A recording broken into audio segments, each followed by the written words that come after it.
News at 5:30 starts now.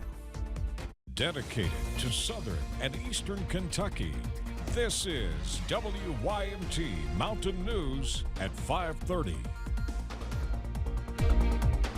Good evening, I'm Steve Hensley. Russian President Vladimir Putin released a video talking to Russian young people today. It was the first time he's spoken publicly since the head of a mercenary army sent his own soldiers toward Moscow. The move showed a serious rift between the Russian army and the Wagner Group, a collection of prison inmates and guns for hire, which the Russian army used to capture the Ukrainian town of Bakhmut. CBS's Skylar Henry has more on all this from the White House. President Biden says the U.S. and NATO played no role in the short-lived armed mutiny in Russia, though the allies are closely watching the situation. We're going to keep assessing the fallout of this weekend's events and the implications for Russia and Ukraine. But it's still too early to reach a definitive conclusion about where this is going. Yevgeny Prigozhin, the head of the mercenary Wagner Group, seized a military command in southern Russia, then sent a group of soldiers to Moscow before turning them around. In an audio recording released Monday, Prigozhin said he did not intend to overthrow the Russian government, but was protesting the army for killing his soldiers. Today, his forces are back at their posts, fighting Ukraine. They're going to integrate these Wagner fighters into the Russian army. How's that going to work out? Not well. Ukraine is in the middle of a counteroffensive against Russia, hoping to seize on this new uncertainty within the Russian ranks to make advances. Combat power is capability times will, and that will comes in large measure from confidence and cohesion. And I'll tell you, I think that the Russian military in Ukraine is under tremendous duress. President Biden says he'll be speaking with Ukraine's President Volodymyr Zelensky again soon. No matter what happened in Russia, we, the United States, will continue to support Ukraine's defense and its sovereignty and its territorial integrity. The U.S. is expected to announce $500 million in new weapons for Ukraine on Tuesday, including more Bradley fighting vehicles. Skylar Henry, CBS News, the White House. Prigozhin was supposed to be headed to Belarus as part of a deal to end the mutiny. However, CBS News has learned that as of this morning, he was still in Russia. While the war continues in Ukraine, one villager has found a unique way to rebuild. Ukrainian villager Ihor Kiznev used Russian ammunition boxes left behind by retreating Russian troops last autumn to rebuild his war-damaged property. He explained that once the Russian troops retreated from the Kharkiv region, he went to check on their former defense positions. He collected ammunition boxes and even 2 cluster bomb rockets, which he now says serve as tomato trellises. Now, the storms over the weekend, specifically last night, knocked down a 110-year-old maple tree that fell on headstones at Maple Grove Cemetery in Nicholasville.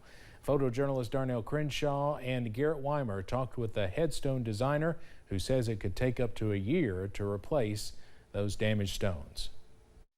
It's a lot of damage, but you know, all over limbs mostly.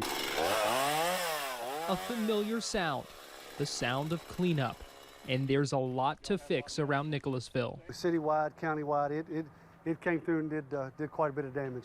But the storm damage doesn't break Charlie and Kay Floyd's routine of taking a walk in the Maple Grove Cemetery. And look at all the old gravestones and dates on them and stuff like that. It's kind of interesting. The married couple paused to check out this massive 100-year-old maple tree. Looks like it's had significant damage. I'm sure there's some stones that's been damaged from the fall. Philip Yates with Nicholasville Monument Company stopped by to see the damaged headstones. Some of the headstones he's designed are in this Main Street cemetery. Some of these are old, man, and some of the artwork, some of the design, you can't recreate it. Yates says this Missouri redstone will take a while to replace. Like if you wanted to rock that color, this right now, it would take us a year to get you on the waiting list. So I mean, it's just tragic. The people have to relive that, you know, every time that something happens to a stone or something like that, man, they have to relive that death of that lost loved one. The city of Nicholasville owns Maple Grove Cemetery. City spokesperson Doug Blackford says 4 headstones are in need of repair, but that number could increase if workers remove more branches and more damage is discovered. Blackford says the city has insurance on the property and they will be contacting the affected families. You just get them involved and let them know that we're going to do our best and get the best effort to put it back the way it was. Yates' message for families who may be upset by this whole ordeal. Your loved one's not there. You still have your memories. It's just a rock on the ground. As much as it means to you, it's still, you can also reorder it, regardless of how long it takes. In Nicholasville, Garrett Weimer, WKYT. This is not the first time that cemetery has experienced damage. Trees were knocked down in the 2009 ice storm, and in 2021, a suspected drunk driver drove through the cemetery, damaging almost 24 headstones. Extreme flooding in the United States happens more frequently than documented by federal officials. That's according to the First Street Foundation, a nonprofit that focuses on weather risk research. Researchers say half of the U.S. population lives in an area where a 1 in 100 year flood event is now at least twice as likely to occur than in previous years. Are you heading south for vacation this week? Officials say more than 90 afternoon high temperature records could be set from Texas to the Mississippi Valley and parts of Florida during the next 6 days.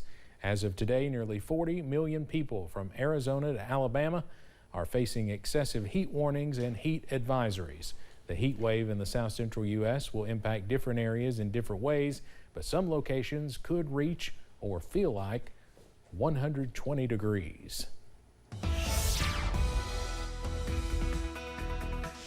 And that heat is heading our way as we head a little bit later on this week and into the weekend. But before it gets there, we're still watching a couple of downpours in parts of the region. Here's the view from Pikeville Medical Center. You see some of these clouds trying to bubble up. They got that kind of cauliflower appearance to them.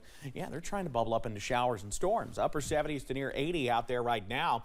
The view from the Mountain Parkway at Slade, yeah, we've seen a little sunshine in the distance, but looking rather soggy at times. We continue to see upper 70s, low 80s region-wide. A few mid-80s further south you go. Harlan's at 85, Middlesboro's at 86, so we continue to see the mild air and the muggy air. Dew points middle and upper 60s in many parts of the region, and that is leading to the development of showers and storms. One crossing the Big Sandy right now from Pike County into Mingo County, and another one coming right down the Mountain Parkway towards Slade. That's kind of why we had the camera on there, and yeah, we'll continue to see that over the next little bit, so everybody's got that opportunity. There is the heaviest of the rain from Phelps on to the northwest toward Williamson. Another one east of Warfield continuing to push out of the state. So your forecast first this evening, we're going to see those downpours around for a little while. And in areas that don't see a downpour tonight, we're talking the potential for a few showers falling through. And some of that patchy fog as well. So low 70s out there as we head towards the early morning hours. Details, though, on when we finally return to some summer-like heat in a few minutes. All right, Evan, thank you. Old National Bank's downtown office in Louisville has officially reopened in its new location. The office moved from Preston Point to the first floor of the 400 West Market Street building. Old National Bank officials announced they will be permanently relocating its downtown Louisville operations. The CEO said they moved downtown offices out of respect for the 5 victims shot and killed by an employee on that Monday morning exactly 11 weeks ago. Stephen Xing, the man accused of killing a Scott County deputy, was due in court today. Xing facing charges in multiple counties now. Today's court appearance was in Kenton County. A grand jury indicted him earlier this month on second-degree burglary and first-degree persistent felony offender charges. Investigators in Scott County say Xing killed Deputy Caleb Conley days after that burglary. New developments in the University of Idaho student murders. A lawyer for suspect Brian Coburger filed a court document that says no connection exists between Coburger and the 4 victims.